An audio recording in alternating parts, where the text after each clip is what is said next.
ज्ञान ध्यान तत्व चार इंद्र को जो जन्म देती, ऐसी कीन वाली माँ को मेरा सो प्रणाम है।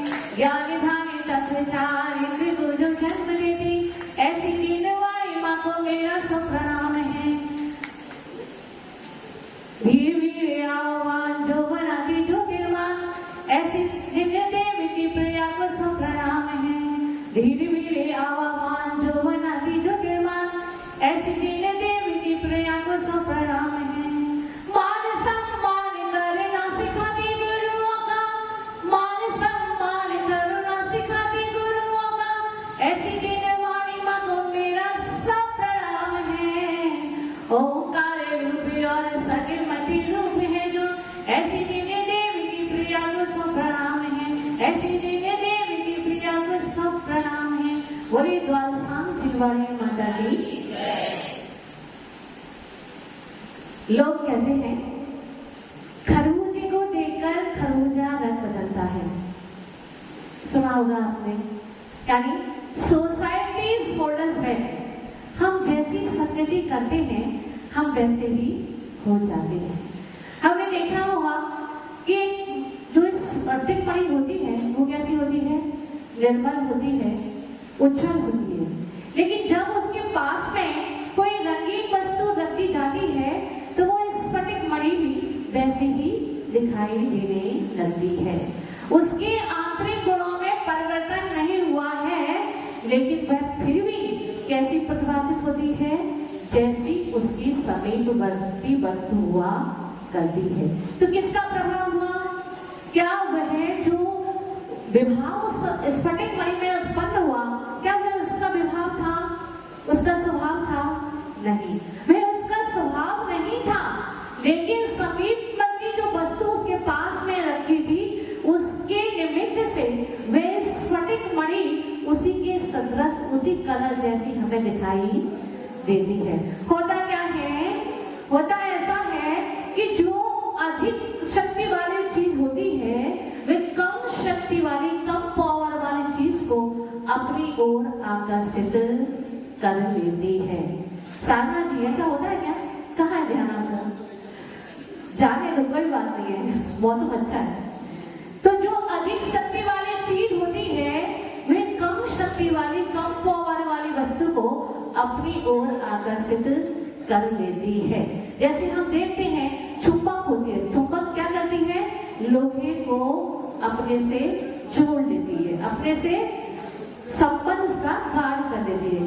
तो ऐसे ही क्या होता है कि जिस प्रकार की हम संगति करते हैं उसी प्रकार का हमारा मन हो जाया करता है, उसी प्रकार का हमारा जीवन हो जाया करता है, उसी प्रकार की हमारी चर्या हो जाती है। पीछे वाले भैया बात ही नहीं करो, है ना? तो क्या कह रहे हैं कि जो जैसी संगति करता है उसका असर वैसा हो जाया करता है। होता क्या है कि हम जब दूसरे लोगों को देखते हैं तो उसके व्यक्तित्व से प्रभावित हो जाते हैं। वह व्यक्तित्व अच्छा भी हो सकता है और बुरा भी हो सकता है। हम क्या करते हैं? उसको देखते हैं, उससे प्रभावित हो जाते हैं, आकर्षित हो जाते हैं और धीरे धीरे जैसे चुंबक लोहे को खींच लेती है वैसे ही हम उसके समीप में जाते जाते हैं, उसकी संगति को स्वीकार करने लगते हैं। और क्या होता है? धीरे धीरे धीरे धीरे करके उसका जो असर होता है वह हमारे दिलो दिमाग पर होने लगता है और हम वैसे ही चर्या करते हैं, वैसे ही भावना हमारे अंतर में उत्पन्न होने लगती है।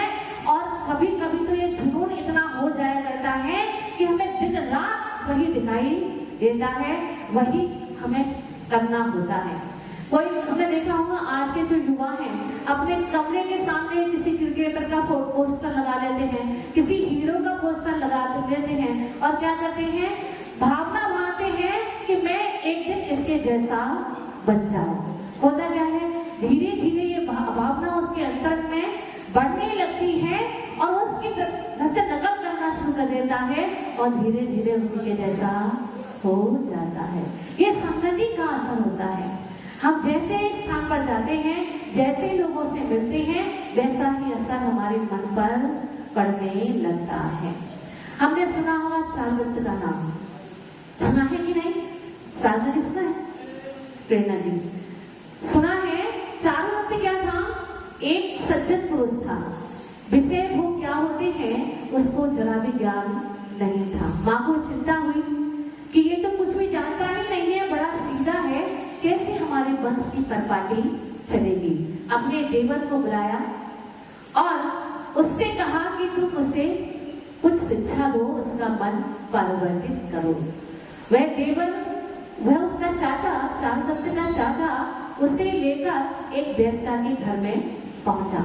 वहां जाकर वेश्या ने उसे अपने हाव विलास से, अपने सौंदर्य से, अपनी माया से उसको प्रभावित किया और धीरे धीरे धीरे करके जो चारुदत्त अरबों दीनारों का स्वामी था वो क्या हो गया? खाकपति हो गया। यहाँ तक कि उसने अपनी पत्नी के जितने भी जेवर थे वो सब भी बेचकर उस वेश्या को अर्पण कर दिए। और उसका फल क्या हुआ? जब उसकी संपत्ति खत्म हो गई तो उसी वेश्या ने उस चारुदत्त को ले जाकर गटर में डाल दिया, अशुद्धि के स्थान पर डाल दिया। ये किसका प्रभाव था? संगति का। चारुदत्त तो जानता ही नहीं था कि विषय भोग क्या होते हैं, लेकिन जैसे जैसे उसने प्रवृत्ति करी वैसे वैसे उसका मन परिवर्तित हो गया। हमने सुना हुआ, अभी हाल ही की घटना है, भोपाल में एक जैन नवयुवक था। वह क्या कर रहा था? चारों टाइम में जाकर नमाज पढ़ रहा था। एक जैन युवक वो क्या कर रहा था? चारों टाइम पर जाकर नमाज पढ़ रहा था। धीरे धीरे खुलासा हुआ, माँ बाप को पता चला। आप ये सोचिए, जो संस्कार उसके बिल्कुल विपरीत हैं, उन संस्कारों को उसने स्वीकार कर लिया और घर वालों को पता भी नहीं चला। हमारे जो बच्चे होते हैं बाहर पढ़ने के लिए चले जाते हैं और हम भी अपने कार्यों में व्यस्त हो जाते हैं। हम कभी ये ध्यान नहीं देते हैं, कभी ये जानने की प्रयास नहीं करते हैं, कोशिश नहीं करते हैं कि हमारे बच्चे बाहर जा तो रहे हैं लेकिन वो क्या कर रहे हैं। यदि हमने उनकी नींव को पहले से ही पुख्ता कर दिया है, मजबूत कर दिया है, सुदृढ़ कर दिया है, तो उनका महल कभी भी गिरने वाला नहीं है।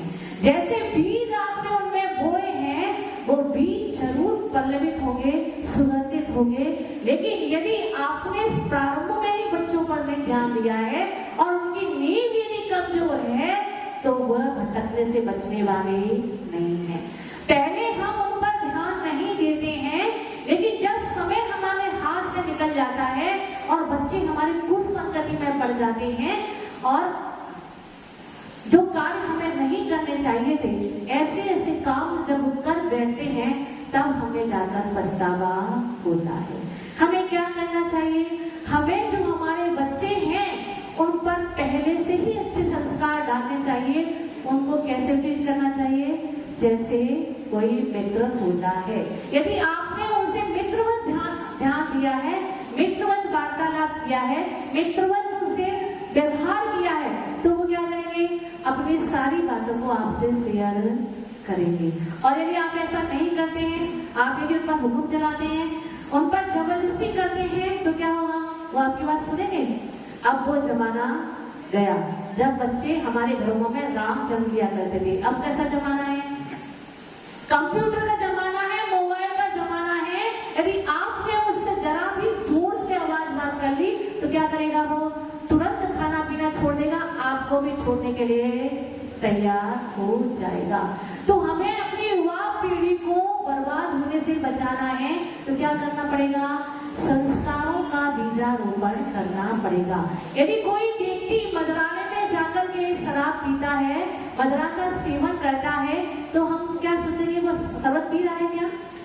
हम सब यही सोचेंगे कि वह भी शराब पी रहा है। यदि कोई अच्छा व्यक्ति कोयले की खान में प्रवेश करता है तो कैसा हो जाएगा? वह काला होगा ही होगा, हम उसको बचा नहीं सकते हैं। तो हमें क्या करना है?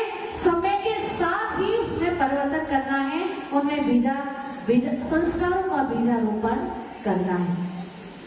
हम सबने सुना होगा कि जो पानी की है वे यदि स्वाति नक्षत्र में केले के पत्ते पर गिरती है तो क्या करती है? कपूर बन जाया करती है। पानी की बूंद स्वाति नक्षत्र में जब केले के पत्ते पर गिरती है तो क्या बन जाती है? कपूर बन जाती है। और वही पानी की बूंद जब सांप के मुख में गिरती है तो क्या बनती है? विष बन जाया करती है। और वही पानी की बूंद जब सीप के मुंह में गिरती है तो मोती बन जाया करती है। क्या अभिप्राय हुआ इसका? कि जैसी जैसी संगति उस पानी की बूंद ने की वैसा वैसा असर उसका दिखाई दिया। वह पानी की बूंद वैसी ही थी, पानी की बूंद में कोई भी परिवर्तन नहीं था, लेकिन वह जब केले के पत्ते पर पड़ी तो कपूर में परिवर्तित हो गई। वही पानी की बूंद जब सर्प के मुख में पड़ी तो कैसी हो गई? तो विष का रूप में परिवर्तित हो गई। और वही पानी की बूंद जब सीप के मुख में गिरी तो मोती की आभा को प्राप्त हो गई। ये असर किसका है? ये संगति का असर है। जैसे जैसे हम संगति करेंगे वैसे वैसे मन हमारा परिवर्तित हो जाएगा। तो हमें क्या करना है? सत्संगति करनी है और कुसंगति से बचना है। मुख्य रूप से अपने बच्चों पर ध्यान देना है, जो हमारे देश का, हमारे धर्म का, हमारे परिवार का क्या है? भविष्य है। यदि हमने उनके जीवन में अभी से संस्कारों का बीजारोपण किया है तो वो निश्चित रूप से उनके ऊपर एक सुंदर सुदृढ़ महल बनेगा। और यदि हमने उनकी नींव को कमजोर कर दिया तो वह महल कभी भी ढह सकता है। तो पूज्य गुरुदेव आचार्य भगवान श्री सुंदर सागर जी महाराज पूरे 5 महीने के लिए आपके बीच हैं। और वह कैसे हैं? सुंदर है, मन से भी सुंदर है, उनकी वाणी भी सुंदर है, उनकी चर्या भी सुंदर है, उनका अध्ययन भी सुंदर है। तो आइए सब लोगों से आह्वान है कि आप समय पर आइए और पूज्य गुरुदेव के चरण सानिध्य में बैठकर अपने अंदर संस्कारों का बीजारोपण कीजिए। क्योंकि जो हमारी अनादिकाल से जो कुसंस्कारों का जो पर्वत हमारे सामने खड़ा है वह एक बार में टूटता नहीं है। कोई भी पत्थर है, कोई भी पाषाण है, हम उस पर जब बार बार लोहे से, हथौड़ी से प्रहार करेंगे तो वह ढीला पड़ेगा और एक समय ऐसा आएगा कि वह पत्थर टूट जाएगा। तो हमें क्या करना है? हमारे जो अनादिकाल से कुछ संस्कारों का पासा खड़ा हो गया है उस पर संस्कारों की हथौड़ी से चोट करना है। ना जाने में कौन सा शब्द हो जो हमारे जीवन को परिवर्तित कर दे। इसलिए पूज्य गुरुदेव के चरण सानिध्य में बैठकर हम अपने जीवन पर, अपनी आत्मा पर अच्छे संस्कारों का बीजारोपण करें। हो सकता है कि कोई ऐसा शब्द आपके जीवन में भी आए जो आपके पूरे जीवन को परिवर्तित कर दे। बोले परम पूज्य आचार्य श्री सुंदर सागर गुरुदेव की। बोलिए आचार्य 108 सुंदर सागर जी गुरुदेव।